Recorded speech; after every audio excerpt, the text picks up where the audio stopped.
Good evening everyone, including our dear teacher Mrs. Priyanti and our managing editor of the company and our fellow team teachers.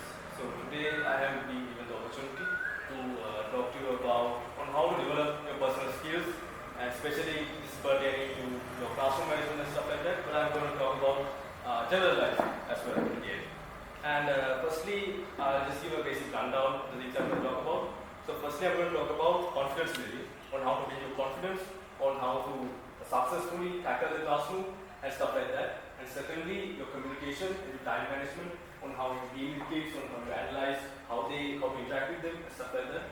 And finally, about general life, on how to basically build up your routines and how to successfully carry them out. So firstly, confidence building. First thing you have to do in order to build your confidence is you have to be self-aware of your current situation. You have to be aware of things that you can do and the things that you can't do. So let's say, me personally, I'll give a personal example. I'm very good at things, very obvious, and the maths and certain subjects like that as well. But I'm really bad at Singular and history and mathematics. So I just want to learn the basis program that way. So I have to focus more on that stuff. I had to first realize that I was bad at these subjects so that I could improve on them. Or if I just get them all at the same level, I would fail at them and succeed at the others, right? So first thing you have to do is you have to analyze on what things you are bad at. So let's say if you are given the chance to speak, if you stutter a lot, if you can't speak clearly, you have to come to terms with the fact that you can't do that. Only then you can start improving off that and be better at speaking. That's just an example. So when it comes to building your confidence, this self-awareness is really important, because if you think you can do something but if you can't actually do it, that's really bad, because if you are given the opportunity and you take the opportunity without realizing on what you have to do, you might be bad at it and you might not do it perfectly. So the next thing is you have to be prepared of being unprepared. So a very basic example, you will indefinitely encounter this in the future.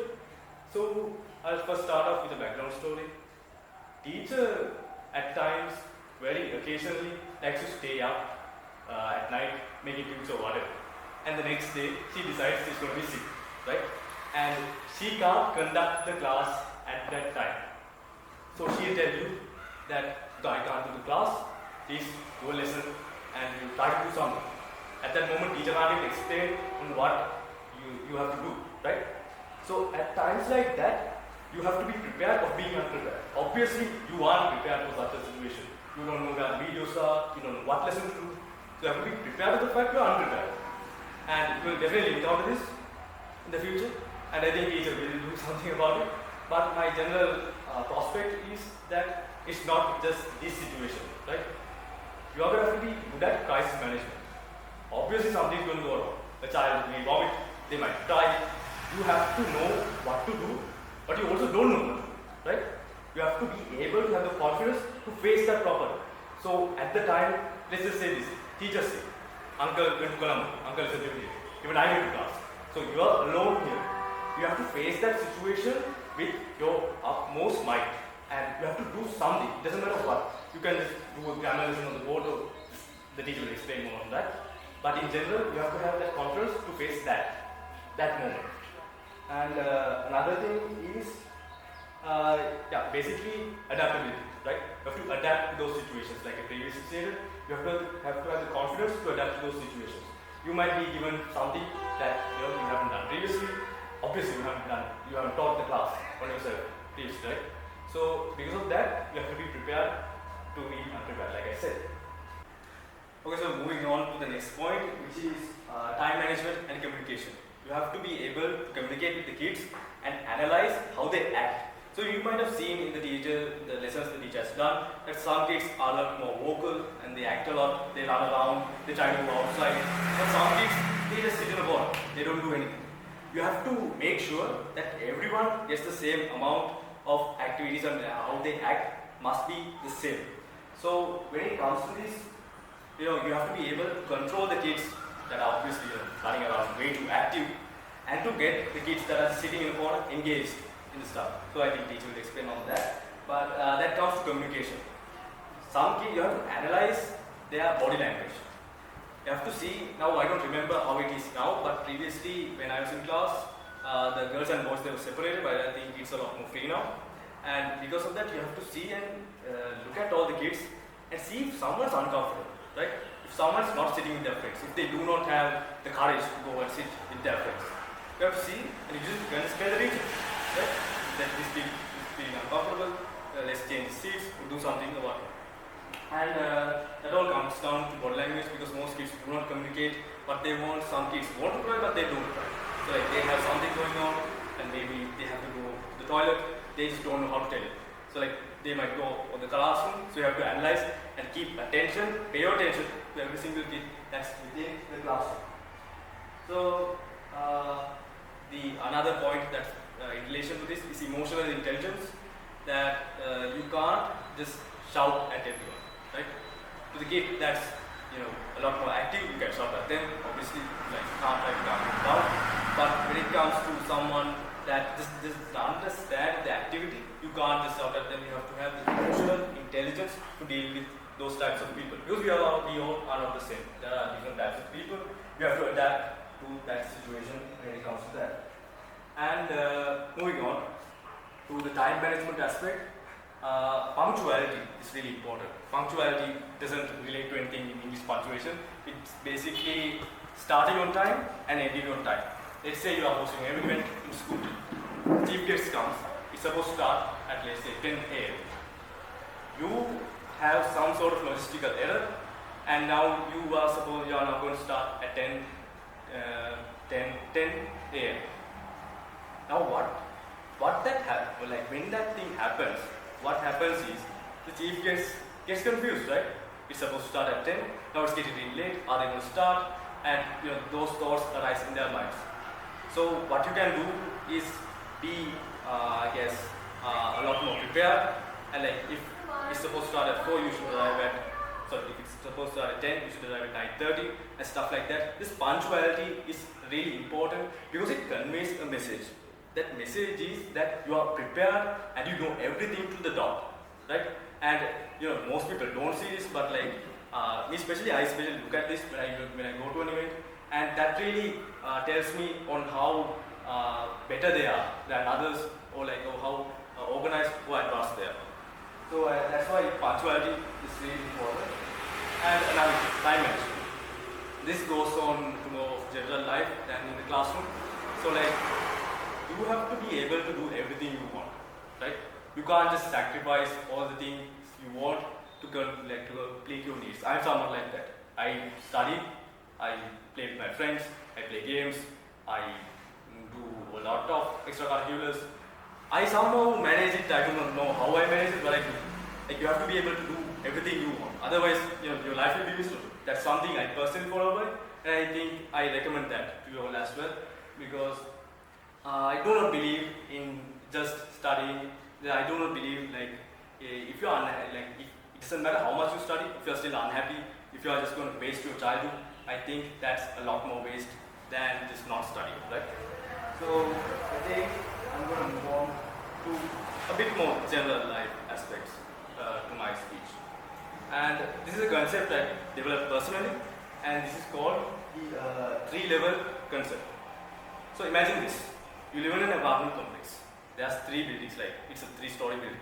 You live in the middle story, and you have in general, relatively normal apartment. You have furniture, you have electronics, whatever. It's just an upper middle class, a very normal apartment.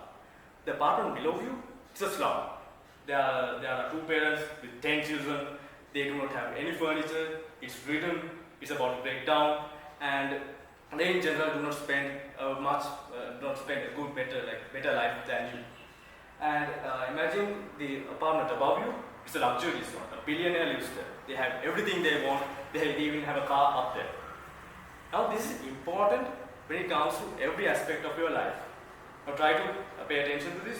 So now let's say your school term test, right? You get the 3rd position from a classroom full of 50 people. When you got the 3rd position, you might get sad because you couldn't be the 2nd or 1st. But you must realize that there are, 47 more people below you while having 2 people above. Now conveying is that you have to be humble and you have to be grateful of the things you have. You have to realize that you are above, that you have a lot more than people that are below you. I'm not saying that people are below you, some people are above you, but like in general, when it comes to certain aspects, they are below you. Let's say someone who doesn't have any limbs, they obviously can't do the things that you want to do, right? So that's what I'm saying. But like some people, they might be above you. Like they might have the car you want, they might have the huge house you want. But like what I'm saying is, you have to keep in mind both of those things. Because if you only focus on the ones who are above you, you will never be grateful and you will always be unhappy because you don't realize on how privileged you actually are. And if you only pay attention to those who are below you, you will never keep moving forward. You will never develop as a person or develop into a better life. So there's this unwritten universal rule that you can only look either up or down, but that's not true. You can look at both ways. You have to look both ways. Because either if you are only humble, you will not develop. If you are only looking up and you're only looking at the things that you don't have, you will never actually be happy. So you have to realize the things you have and the things you want to have. There's also another concept that ties to this. It is a quote stated by Dwayne Johnson. You have heard of him. He's a wrestler, an actor. He said, it's either one day or day one. Basically that means either it could be one day. One day I'm going to be living this huge luxurious life. One day I'm going to move abroad. Or this could be the day one of this journey of where I'm going to go. Right? This also ties into the concept of you only can look one way. You have to look at both ways. You have to dream of the things you want and where you want to go while starting that journey and starting at a point. It could be literally anything. If you want to study, it might be, I don't know, just like even getting your book onto your table. That's a step forward, right? So that's a step to develop. So you must not just keep dreaming, you have to act on it as well. So this is like one moving on. Another concept, you have to be creative. And when it comes to creativity, this more ties into the classroom management thing. You might see some things that can be done better. You might feel something that can be done better. For example, teacher has these books, right?